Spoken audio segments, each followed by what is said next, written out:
So let's begin with the opening gala of the 12th edition of the Africa International Film Festival, AFRIFF, held in Lagos just yesterday, the 5th of November.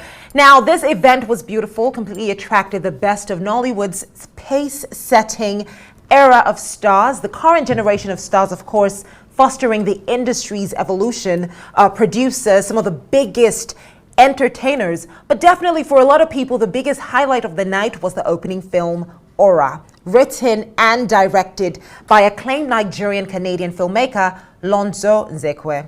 Now, if you remember the movie Anchor Baby, you remember him, fantastic movie producer. Now, what we know about this movie is that it was produced by Lonzo Nzekwe, and the film is what a lot of people would say confused them at the end. You know, that's a brief way to describe it. It was shot in Canada and the Federal Republic of Nigeria in late 2022. And I'm just going to put it at that. It's kind of a revenge story, but there's so much more to it than that. Let's take a look at the trailer before I invite my guests on the show today. Well, joining me on the show, the director of the crime thriller, Aura, Lonzo Nzekwe, and the project director, AFRIFF 2023, Isioma, Idigbe. It's great to have you both on the show.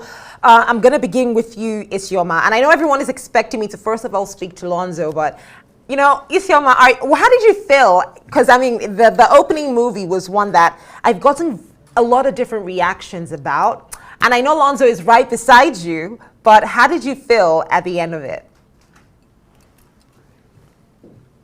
I mean, we at the festival were very happy. It was a no-brainer for us to have Aura open the film this year.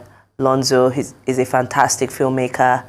And also, when you look at the theme for the festival, Indigenous for Global 2.0, Aura just really embodies what we're trying to achieve at the festival this year, which is to focus on films that are produced by Indigenous producers but have global appeal. And what we have with Aura is a film that was made by a Nigerian-Canadian producer and was telling a cross-continental story that can connect with people from all over the world. So for us, we're thrilled at the reaction to Aura, and it shows that we're really onto something as regards the theme for this year's festival. Now, Lonzo, I want to bring you into the conversation, and I want us to talk about your movie. For a lot of people, just like Anchor Baby did, it hit close to home.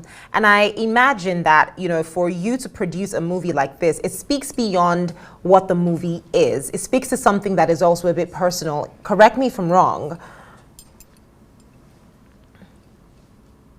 Yeah, it's a personal project. Basically, I started writing this story 12 years ago to date, and when I wrote it, it was originally supposed to be just a regular crime thriller. I wanted to write a theme, a genre piece that you know, that talks on crime, you know, crime elements. And then as I was developing it and trying to raise funds for the film, it eventually morphed into a revenge story because I experienced a murder occurred in Nigeria. One of my brothers was murdered by officers of the SARS unit in Owerri, in Imo State. And so basically, after coming back to Nigeria, trying to figure out what happened to my brother, I was so frustrated because we never got a closure from the whole situation, both me and my parents, and then we had to kind of let it go because we were frustrated, and then I had to channel that whole pain, the anger, and all the thoughts I had, the revenge thoughts I had in my mind, and then I had to channel it into a screenplay to, you know, kind of like a therapeutic way of dealing with that situation. About that, I cannot imagine. Takes me back to October 2020, of course, a day that a lot of people will remember, which is why I mentioned that this film is it's a movie that a lot of people will definitely resonate with, and it hits close to home. But I want to talk about the production angle, because for AFRIFF 2023, and Isioma, feel free to jump on this conversation as well. A lot of emphasis is being placed on production, on script writing, elements that bring out the beauty of a film, including workshops and master classes. For you, Lonzo, what was your experience while you were filming this movie? I know you filmed in both locations, but for the Nigerian space, how would you describe your experience? And would you compare whether it was positive or it was negative? How would you just describe and contrast both experiences?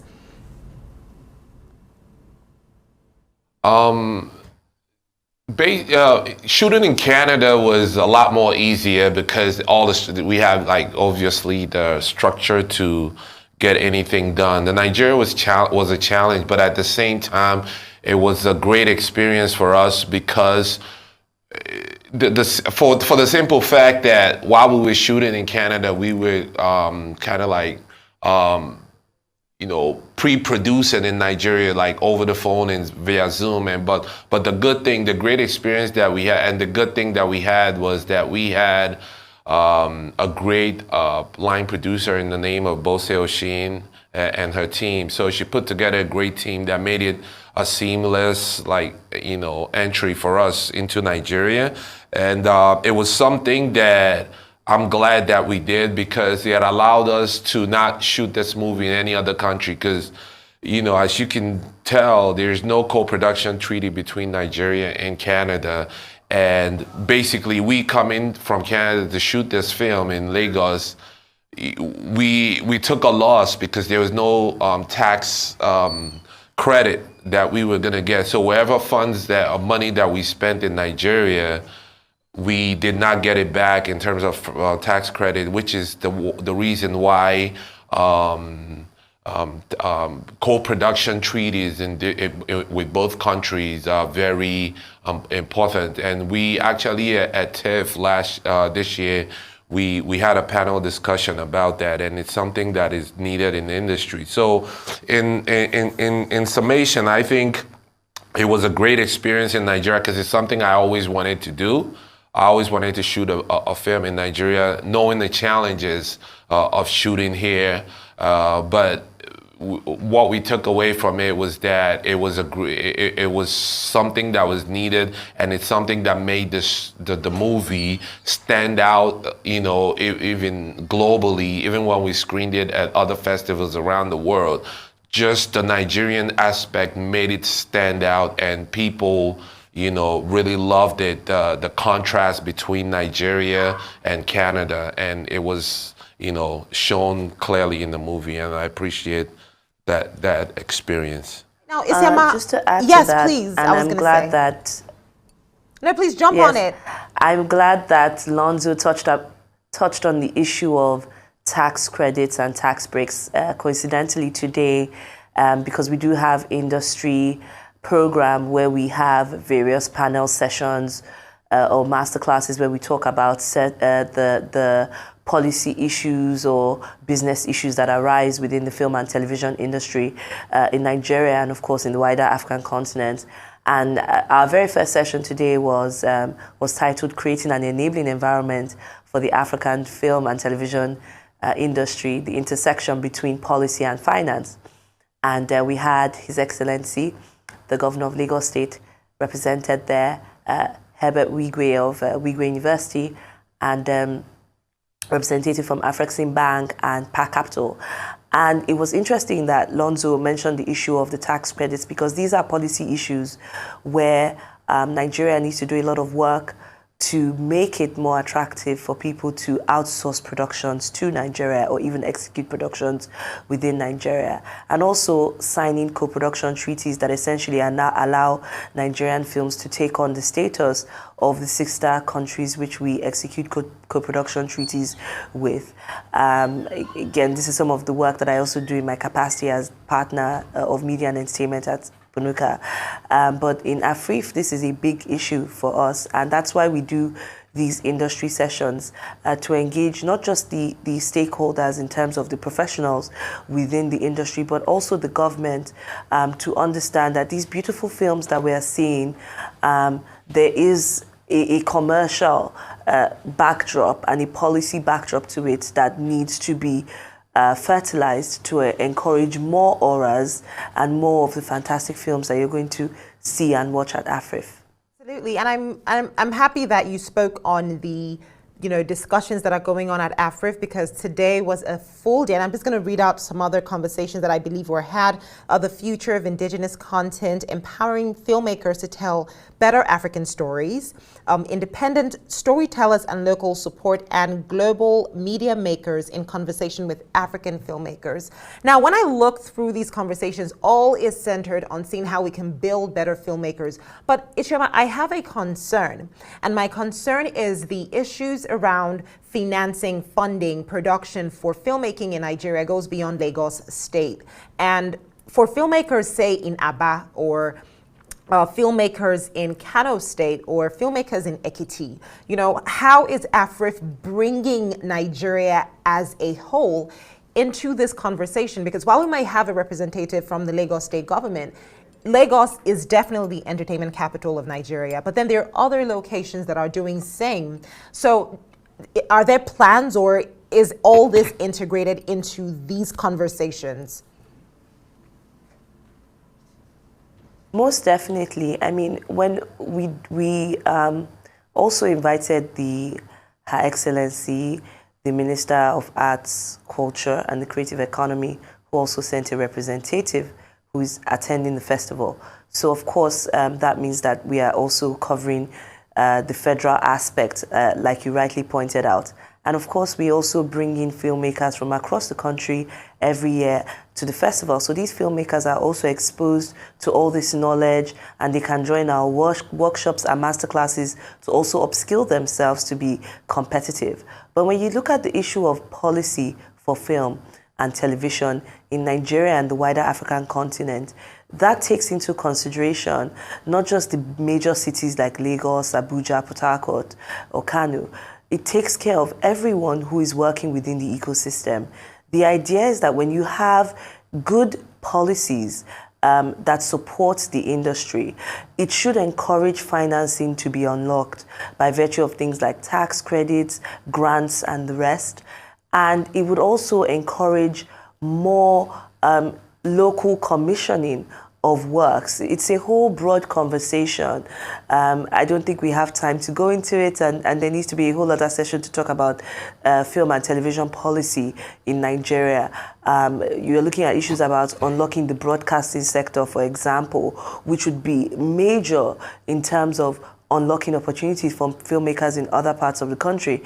Imagine if you had thriving broadcasting stations in Benin, in Kaduna, and different states, Lokoja. Then you could have local producers there that are being supported by those broadcasting stations. So when we're looking at film and television policy, we also have to be looking at our broadcasting codes and things like that. So what we're trying to do at AFRIFF is bring our local stakeholders who have their experience of doing business and producing content here in Nigeria, and also bring those, not just those abroad, but also those here who know what the industry best practices, and create an environment where they can engage with policymakers, engage with financiers, and also engage with their guilds and associations and themselves to have this very holistic conversation that would ultimately lead to the revolution and the unlocking of the Nigerian film and the Nigerian and African film and television industry.